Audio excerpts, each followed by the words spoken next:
Now, what these two kinds of attention, this is all very, very much kind of reduced to ridiculously simple, but these two kinds of attention lead to two kinds of a world.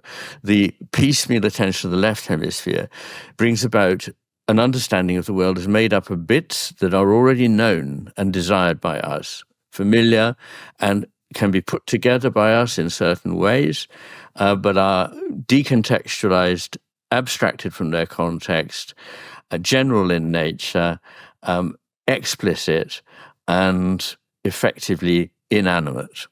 Whereas the right hemisphere sees that everything is actually connected ultimately to everything else, that it is changing and flowing, that it is never finally graspable and certain, that a lot of its meaning has to be implicit and isn't captured in what we think we've captured in a sentence or even a book of sentences, that its nature is to see the individual and unique, but at the same time to see that as part of a whole. So it's doing that thing I talked about of seeing the differentiated without that threatening its understanding of the whole. And it also sees a world which is embodied and animate.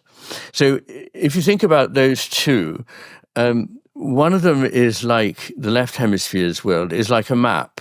It's a highly abstract, stylized, diagrammatic version of reality that is not like a picture of reality, but a diagram that helps you, or a map that helps you negotiate the world. It's purely for utility, and it wouldn't get better if it had more detail in it. A map would be totally useless if it had loads of information in it. It just has to stick to the things you need to know. Whereas the right hemisphere is seeing everything else. So it's seeing the full experiential picture of life in all its depth, with all its moral and aesthetic and other modes of being. So clearly, if we live in the map, we live in a very jejune, a very simplified, skeletal, inanimate kind of a version of the world. If we move to living in the world described by the right hemisphere, then the world becomes alive. It's complex, but then life is complex. The world is complex. It's experienced as complex, and we know it's complex from everything in science and art and in spirituality, that it is not simple and straightforward. So that's fine. But if we want to know the answer to a technical question of a mechanistic kind, we address it to the left hemisphere, which is, we need to keep the right hemisphere focused on what it understands and not to lose that, while the left hemisphere is busy, like one's personal computer, grinding out an answer. Like the computer, it doesn't really understand the answer, but it can do it quickly. And so it's useful. There's nothing wrong with it. It's actually vital. That's why it was appointed, as it were, by the master to be the emissary. And I mean that also in the sense that what the left hemisphere has become has been much to do with our being the animal that uses tools and the animal that has language, so that it is more differentiated from the right hemisphere than in other animals, although this process begins a long way down. Have you found that there's always intention embedded in attention? That's a very good question. I think there is in humans, yes. Although it can be very suspended. So the left hemisphere's attention is guided by certain intentions to become powerful, to be able to use things, and therefore to grab and get things like food and material objects and so forth. So that is very highly intentional. The right hemisphere intention is, I think, of a more of a higher level or a more diffuse level. It's not just on that thing or that. I mean, its whole point is that it's able to see a much bigger picture. But its intention is to understand the whole. So the left hemisphere's attention is to manipulate the world. The right hemisphere's attention is to understand the world. And in that sense, they are intentional. And the world calls out for attention to each hemisphere in different ways. So there is always a kind of dialogue or reverberative act between the consciousness and the world that consciousness is dedicated to understanding or disposed towards. And because of that, in each case, something different comes forward as the world that we know. So each of them will produce, as I've described, a different kind of experience of the world, a different kind of world to be experienced. In animals, I think it must be less so. And it's hard to know, of course, because it's a very difficult thing to know whether an animal is intending something or not intending, and if so, from where in its brain it is doing so. Of course, yeah. What prompted your shift from a literary scholar to becoming a psychiatrist? Ideas, as always. Very simply, I went to Oxford. You have to sit an entrance exam in a school subject, and I chose English almost at random. And what I wanted to do was philosophy and theology. My reason for doing that is that the common thing that people do is philosophy, politics, and economics, so-called PPE, at Oxford. And I'm not the least bit interested in politics or economics and didn't want to spend 2/3 of my time on that. I wanted to be involved in philosophy. And the kind of philosophy that I liked was the kind of philosophy which had room in it for the possibility of there being a God. And I didn't want to do just theology because I wanted not to be preparing myself to read simply the religious text, but to think about theology from a philosophical perspective. So that was my intention. And I was interviewed by people from English literature world, the person who became my tutor, John Bailey, but also by Tony Quinton, and who's a philosopher, and anyway, Gary Bennett, who's a theologian. So, and they said, "Oh, you can't do philosophy and theology because it's not an honours degree. In other words, you could only get a pass or fail degree. You couldn't get honours." And they said, you must do something that gets honours. So they said, come and do English, because obviously you've got a knack for this.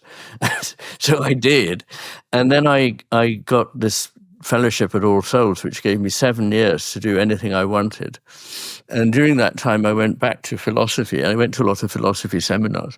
And I thought a lot about the philosophy of aesthetics, the philosophy of literature, and why there was something wrong with what went on in the university when we studied works of art, poems.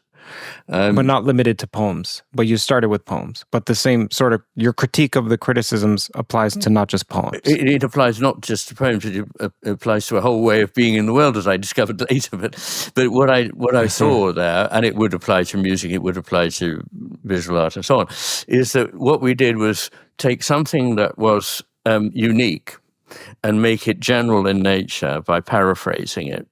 We made the implicit, which was rich, and crash into simplicity by making it explicit, rather like explaining a joke. You just ruin it. And the third thing was that we took something that was embodied and made it entirely abstract. And I thought these are really interesting things. And at that time, I was reading Oliver Sacks's Awakenings. It only just come out. And I thought, this is bloody amazing, because here's a man who's philosophically minded and is using the experience of patients where something has gone wrong with their brain to illuminate how their world has changed and how their behavior has changed, how their personality has changed. And so I immediately thought, I read around in the psychological literature about the things I was interested in: context, abstraction, implicit, explicit, and so on. And I realized that these quite possibly had something to do with the hemispheres, but I just thought I need to know more about how the brain works. So that's what happened. I went off and had to start at the beginning being a lowly first-year medical student, the lowest kind of life form known in a hospital, and worked my way up to being the consultant that I eventually was.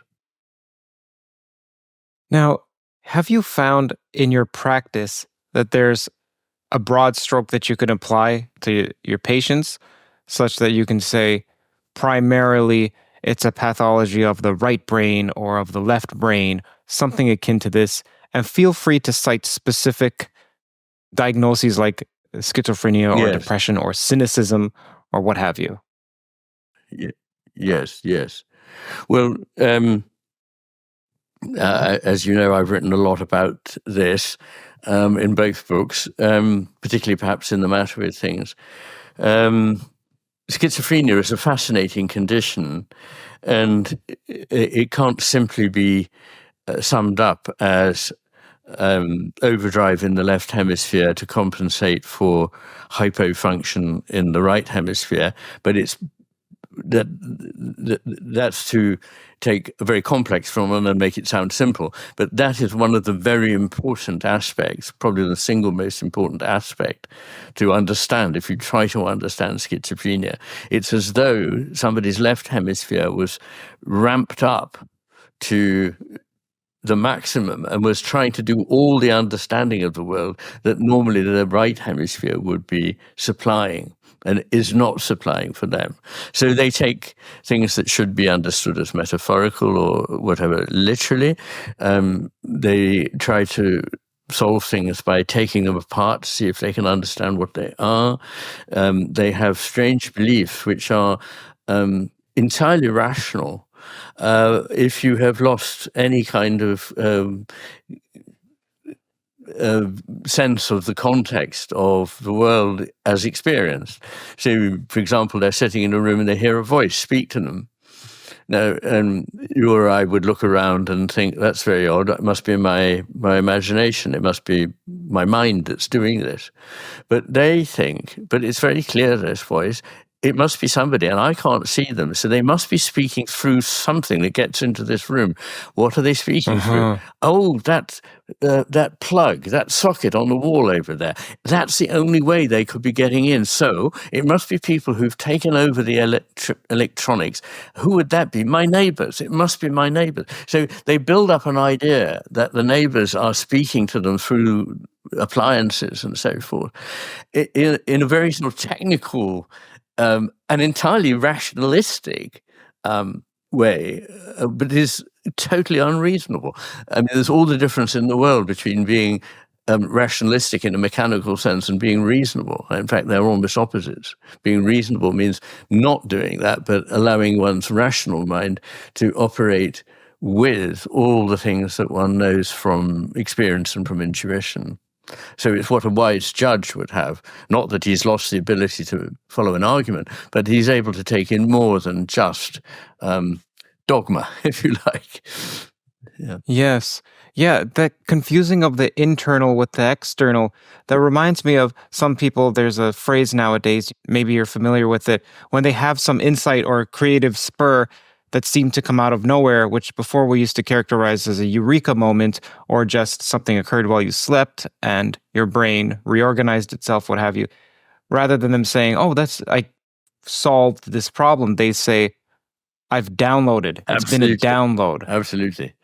And I mean, that is very much interesting that people with schizophrenia tend to talk about their brain as a mechanism. They say there's something wrong with my brain. It's just a simple point. But people who have depression tend to say there's something wrong with my mind. And people with schizophrenia have this technical way of thinking. I did some research when I was at the Maudsley on the subject studied by people who had psychotic breakdowns while at university and were referred to the Maudsley Hospital because it's a tertiary referral center for these sort of things. And what I found was that people who became schizophrenic were overwhelmingly studying either engineering or analytical philosophy, which is interesting because Dan Dennett said, if I hadn't been a philosopher, I'd have been an engineer. And I remember he was asked by some journalist, do you think we have a soul? He said, Of course I do. And it's made up of lots of tiny little robots. So there you have a kind of psychopathology which leads people to easily fit into the reductionist, materialist, Anglo-American analytic way of looking at the world alone. So but the people who had psychotic illnesses of an affective nature, so what used to be called manic depression or is now called bipolar disorder, they were almost all studying things like history, literature, music, and so forth.